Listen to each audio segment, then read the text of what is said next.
Hi, everybody, and welcome to part 2 of the In Space Galaxy Ranger Team Up, episode 30 of Power Rangers Lost Galaxy, the swan song episode that is, unfortunately, the Power of Pink.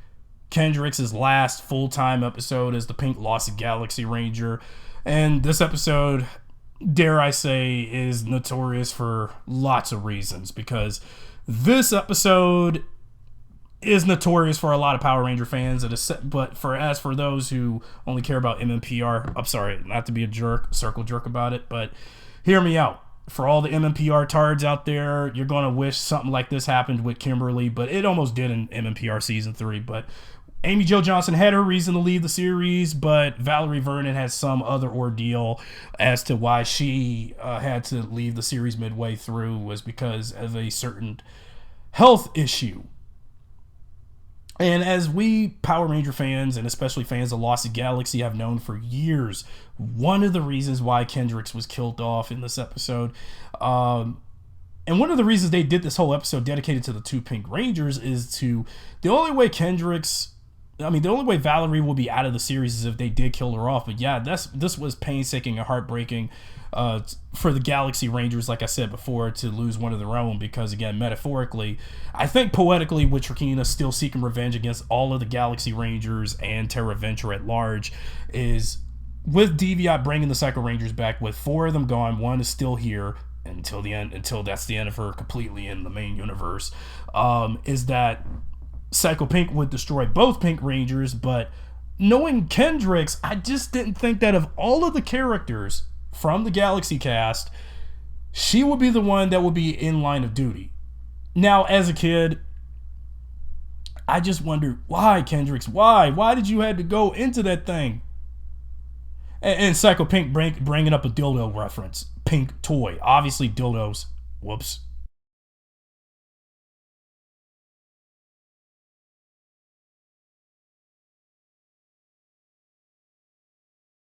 Psycho Pink, you wanted to kill Trakina when you had the chance, but it just was not going to happen. Nope. Thank you, Villamax, for blocking that pink arrow shot. Again, Psycho Pink was Ranger Slayer before Ranger Slayer in the Boom. Well, even though Boom Studios Power Ranger comics, we will get Ranger Slayer, but that's like 2 decades of that at this point from now in Ranger canon. Theme song, of course. But even though Mike is still in the credited shot, but he doesn't have no contribution to the story whatsoever.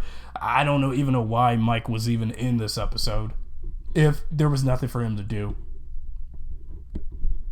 Yeah, he was only around to help the 2 Ranger teams to fight the Psychos and stuff, but he just didn't really do nothing.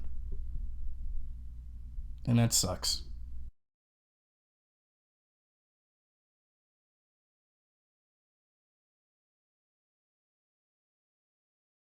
Yeah, we still see his cast shot, but I don't understand why the heck he's even in this episode if he was not going to contribute nothing to the episode.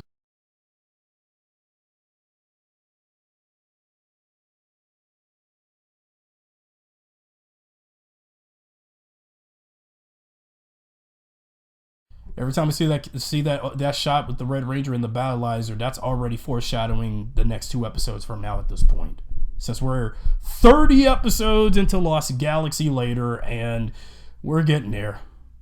Just wait until I do talk about Facing the Past and the Battleizer. It's such a damn shame, really. I mean, I didn't really care about Kendricks as the Pink Ranger growing up all that much. Not saying Corone was better or anything. I mean, Corone did what she had, her purpose to fill in that slot, because the Rangers need a Pink Ranger in order to finish up the season, and plus give Corone a redemption arc. But I just wish had Valerie didn't have those health problems, she would have still stayed on. Oh, Psycho Pink just had to do what Jason Voorhees did in Jason X. That's some foreshadowing for that Friday the 13th Part 10 movie, huh? And here's a Mega Ranger reference. This has happened. This bit with the shot with the CG circuitry and looking through the monitor of who's on the computer with Kendrick's on that computer. That's a reference from a Mega Ranger episode. This was not in like any kind of episode of Ginga Man whatsoever. This was just only for us, but this was still from last season's Sentai counterpart that they adapted a little bit. And that's kind of freaky. Psycho Pink coming out of the computer and sinking, trying to drain energy out of Kendricks. And seriously? Well, it was bound to happen anyway. Yeah, and then again, now back to my tangent about Kendricks again. I mean, I didn't care about her all that much growing up, but in the 25 years since the season, she's starting to grow on me. What could have been story potential with Kendricks, what they could have did with her and Leo, more of her lezzing out with her and Maya in ways, and some other stuff they could have did with her. I wish they did more episodes with Kendricks if Valerie didn't have the health problems that she did. I mean, when they were still filming the show, and again, while we do have a good Pink Ranger, pink power, too much pink energy is dangerous bullcrap. Zordon said from season 2, but we do need to see Kendricks in action one last full time until Trakina's revenge next season. But it's just unfortunate that this is one episode dedicated to her, because her actress, when they were filming this and when they scripted this episode, after overhearing of her almost nearly dying of leukemia during production, this is a huge hard pill to swallow. And 25 years later, I feel like this is the one episode of Power Rangers that traumatized me. And as good as this Pink Ranger team up thing is, I kind of feel like when we get to certain parts of it, and especially during the Zord battle between the two Megazords versus Psycho Pink, and when Kendricks goes into that energy storm to get Cassie's Morpher back, this is where the trauma really hits. But we'll get to that. But first, Rangers at the Plaza of Terra Venture fighting some Stingwingers. Again, this is just only for our show. This was just nothing lifted from Ginga Man versus Mega Ranger or anything like that.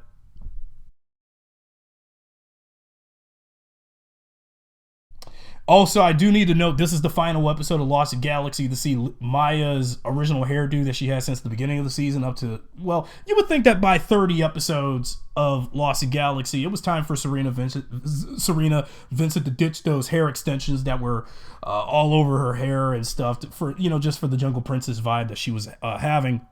Because by the next episode until Trakina's revenge next season, we would see one of my favorite hairstyles of Maya. Because personally, I didn't really care for long hair Maya with the all that crazy jungle hair going on extensions. Because personally, once they braided her hair, that's how I feel like that's what should have defined her character visually with her aesthetic, her Jungle Princess aesthetic. The Savage Sword technically feels like an ancient Quasar Saber that never was, because poetically, like the Quasar Sabers on Miranoi on the stone before it, the Savage Sword was also placed in the stone somehow. And like Psycho Pink must somehow have that strength to pull that sword out. And then that false, no, don't pull the sword, don't do it. Oh boy, here it comes. She pulled that sword, the most dangerous and most powerful weapon compared to all 5 of the Galaxy Rangers Quasar Sabers. Had if Trakina had this kind of sword, she would have destroyed all 5 Galaxy Rangers in one blow compared to that sword that she got from Villamax back in Heir to the Throne since that episode. But since this is a Pink Ranger episode, Psycho Pink was worthy of the sword and went from 2 to 3 different stages. And it went from stage 1 being that thin sword to stage 2 being the beginner sword, where it's about to be huge and powerful. And she really wants to kill Cassie bad. Like, oh, hell with Kendricks. I want to kill the Pink Ranger that I'm really more fixated on from last season. And technically, that's what I feel Psycho Pink was really about. She really wanted to kill Cassie more because she wants to, and also synchronizing energy of from Cassie so she can regenerate from all the scars and cuts that she had from last episode. And now the sword is in stage 3.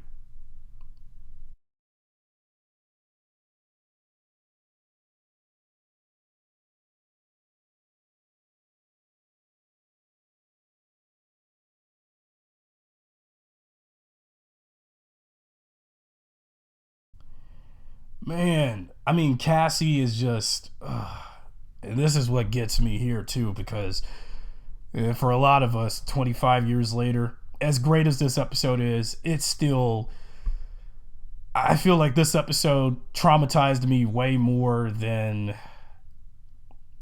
here's the thing with a lot of the Power Ranger episodes from my generation since Mighty Morphin Season 3. Like, ever since when the Rangers lost their original powers and Zords back in Ninja Quest, this is up there. Kendrick's dying, Cassie losing her life and stuff, and then all that melodrama of losing her and stuff.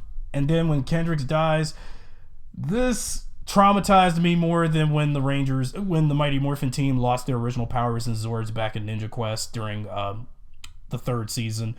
And I feel like this is up there as one of the most traumatic but saddest moments in all of the franchise. And this will forever go down in the history of the original continuity of Power Rangers, because what the reboot does, it probably will never top what the original continuity did in episodes like this, or even like when we had characters in later seasons getting killed off or so, like especially with Alex being presumably dead back in the first episode of Time Force, or anything, or even seeing all of the Wild Zords being destroyed by Master Organ, the end of the Power Rangers come Wild Force's 2-part conclusion. But then again, this was the first of many seasons of Power Rangers to go this dark and this mature, because, well, it's still a kid's show, but they still went all in with this season. I think, well, as much as I still love the series, but there has been some stuff that I think they did went a bit too far on, but at least they didn't want to cut corners. And, it was time for them to do more mature storytelling, because since In Space did so well, Lost Galaxy all the way to RPM would be one of many seasons of Power Rangers, or up until RPM. Oh, new Zord footage of the Galaxy Megazord again. Well, again, I wish they did more of that footage instead of just relying on Ginga Man footage too much. But, it took them this long to finally give us some Zord footage, original footage of the Galaxy Megazord fighting a monster that's not related to their season. What do I care? It's new. I know, stealing a Linkara joke from his Season 3 History of Power Rangers video. But again, it's just, I mean, personally, as while I do like the ground fights of Lost Galaxy in both American and Japanese, the Megazord fights have a lot to be left desired, save for with the Zord fights between the Galaxy Megazord and Toro Zord versus the evil possessed Centaurus and Stratoforce Megazords. But I wish they did more original footage of the Galaxy Megazord back in the day, but they decided, no, we have Sentai footage to burn, so we don't got time for that. And here's a little editing mistake, because, of course, they didn't have that kind of editing technology yet. They could have cut out some shots of the pink Space Ranger in the Megazord cockpit. It was still noticeable, and even when the shuttle becomes the head, she's still visible in the cockpit. We still see Cassie in the shots, so it's just not. I don't know what they were thinking.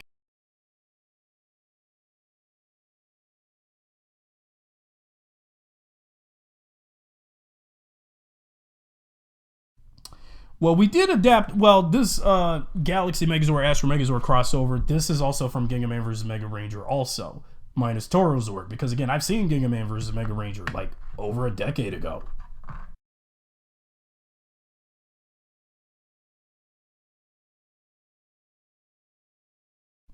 Seeing that Savage Sword is kind of like their equivalent of Soul Edge from the Soul Calibur games. I told you, like I said back in my Heir to the Throne commentary, there is some semblances of Soul Calibur in these Power Rangers, and I think that's one of the reasons why I love this season so much.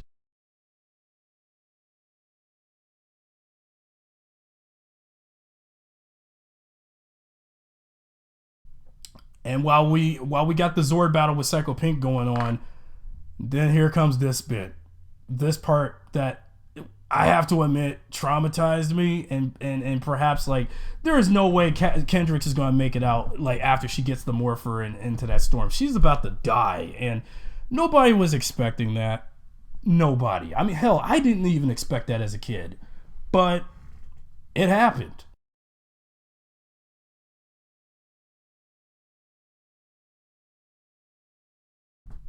It truly freaking happened. And that's it for the two Megazords fighting Psycho Pink. And that's it for the Psycho Rangers in the original Power Rangers continuity. Well, at least we still got the Psycho Rangers in the Boom comics and the Legacy War game, at least, and even action figures of them in the Lightning collection. Also by Hasbro.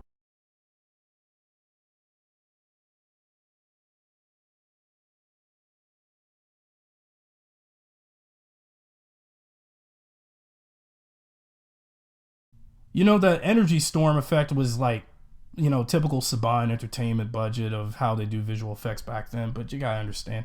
Now, that footage of the rubble falling down, they would use that later on in the episode Turn Up the Volume, but I'm not going to commentate that episode, even though it's a Damon and Corone episode. Oh boy, here we go. Yeah, I know, as soon as y'all see Maya with them titties jiggling.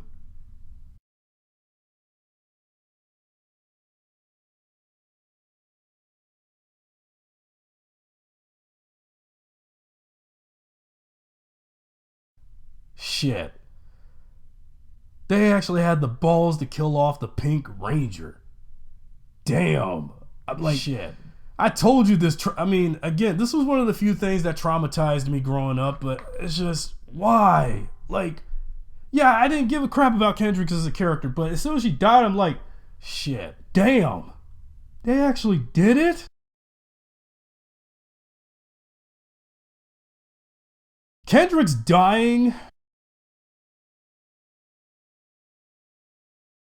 This is up there for of all character deaths in children's media.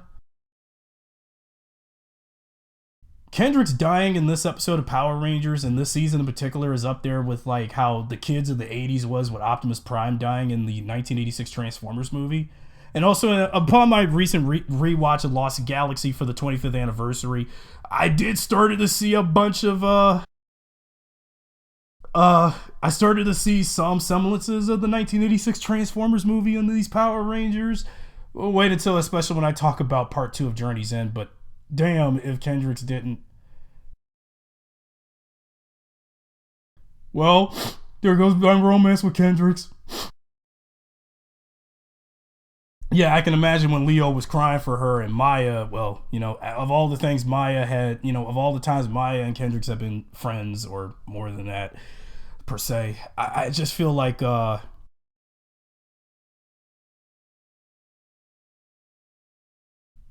all the story potential for Kendricks, and that got thrown out the toilet because her actress had leukemia midway during production at this point.